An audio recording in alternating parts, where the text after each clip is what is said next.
काला जादू। हमने अपने जीवन में बहुत सी ऐसी कहानियाँ सुनी होगी जो काले जादू से किसी न किसी तरीके से जुड़ी हो। तो आज हम आपको ऐसे ही एक काले जादू की कहानी सुनाने जा रहे हैं। ये कहानी दो लड़कियों की है जिनका नाम प्रिया और राधिका था। वे दोनों बचपन से ही बहुत पक्की सहेलियाँ थीं। दोनों का एक दूसरे के घर आना जाना लगा रहता था। दोनों एक ही स्कूल में पढ़ती थी और एक ही क्लास में पढ़ती थी। पर प्रिया पढ़ाई में बहुत होशियार थी और राधिका पढ़ाई में थोड़ी कमज़ोर, जिसके कारण राधिका की मॉम उसे हमेशा कोसती रहती और कहती, तुम्हारी दोस्त को देखो, वो कितनी अच्छी है पढ़ने में, तुम भी उससे कुछ सीखो। हालांकि उसकी माँ उससे प्यार तो बहुत करती थी, पर प्रिया की माँ जो थी वो हमेशा उसके सामने अपनी बेटी की बहुत तारीफ़ करती थी और बातों बातों में उसे ताने देती थी कि प्रिया कितनी कमज़ोर है पढ़ने में, उसे कहीं ट्यूशन लगवाओ। बातों में बहुत नीचा दिखाती थी वो, जिसके कारण राधिका की माँ को बहुत बुरा भी लगता था और मन में बहुत क्रोध आता था। हालांकि प्रिया और राधिका के बीच में ऐसा कुछ नहीं था। वो दोनों अच्छी सहेलियाँ थीं। उन्होंने कभी भी ऐसा नहीं सोचा था। ऐसे ही दिन बीतते गए और दोनों की 12वीं की परीक्षा को भी अब कुछ ही महीने बाकी थे। जैसे मैंने आपको पहले बताया था कि दोनों का एक ही दूसरे के घर आना जाना लगा रहता था, वैसे ही एक दिन प्रिया राधिका के घर आई हुई थी और राधिका की मॉम ने उन दोनों के लिए एक मिठाई हलवा बनाया और दोनों को खिलाया। ऐसे ही कुछ दिन और गुजर गए। अब राधिका और प्रिया की बात ही नहीं हो पा रही थी। तो राधिका ने उसके घर फ़ोन किया और फ़ोन उसकी माँ ने उठाया।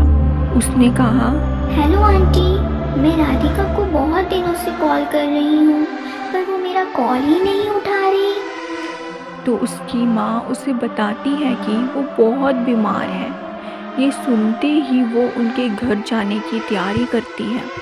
वो उसके घर जाती है और जब प्रिया को देखती है तो सुन पड़ जाती है। प्रिया बेड पे लेटी हुई थी। उसका शरीर बहुत कमज़ोर हो गया था। ना वो अच्छे से खा पा रही थी, ना बोल पा रही थी। प्रिया की मॉम उसे बताती है कि पहले तो सिर्फ एक मामूली सा पेट दर्द था, पर धीरे धीरे वो बढ़ता गया। काफ़ी डॉक्टर्स को दिखाया, बट कोई दवा काम नहीं करी और उसकी माँ बहुत रोने लग जाती है। फिर राधिका घर वापस लौटती है और अपनी माँ को सब कुछ बताती है, पर उसकी माँ ने उसे कुछ भी नहीं बोला। उसके चेहरे पर कोई शिकन नहीं थी, मानो जिसे उसे पहले से मालूम हो। राधिका रोज़ प्रिया के घर जाती, उसकी देखभाल करती। जब अब दवाइयों से भी कोई फ़र्क नहीं पड़ रहा था, तो प्रिया की माँ एक दिन प्रसिद्ध बाबा के पास जाती है। जैसे ही वो बाबा के पास पहुंचती है, बाबा उसे देखता है और तुरंत कहता है, तुम्हारी बेटी बहुत बीमार है, वो बिस्तर से उठ नहीं पा रही। ये सुनकर वो बहुत रोने लगती है। बाबा उसे कहता है, तेरी बेटी पर किसी ने काला जादू किया है, उसे मीठे में कुछ खिलाया है, जिसके बाद से उस जादू ने उस पर असर करना चालू कर दिया। ये सुनकर प्रिया की माँ को बहुत झटका लगता है, क्योंकि इतनी छोटी बच्ची से किसका इतना बैर? कौन इतनी छोटी बच्ची से इतनी नफरत कर सकता है? बाबा उसे बोलता है कि तेरे घर वीरवार को आऊँगा, तब तक तू इस पानी को उसे पिलाती रहना और इस धागे को उसके पेट में बांध देना। वीरवार का दिन आया। उस दिन राधिका भी उनके घर आई हुई थी। वो प्रिया के पास ही बैठी हुई थी।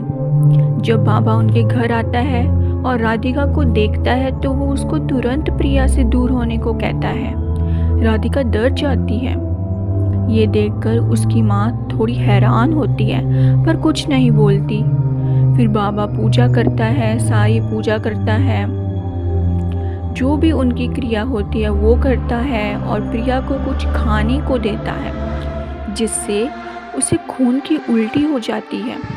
तो उसी उल्टी में कुछ काली चीज़ भी बाहर निकल जाती है। इसके बाद क्रिया पूरी करके उसके कलाई में एक धागा बांध देता है। प्रिया की माँ बाबा से पूछती है कि इतनी छोटी बच्ची पर कौन ऐसा काला जादू कर सकता है। बाबा उसे बताता है कि ये जो बच्ची दिख रही है ना तुम्हें, इसकी माँ ने ही सब कुछ करवाया है। ये सुनकर राधिका के मन को बहुत ठेस पहुंचती है।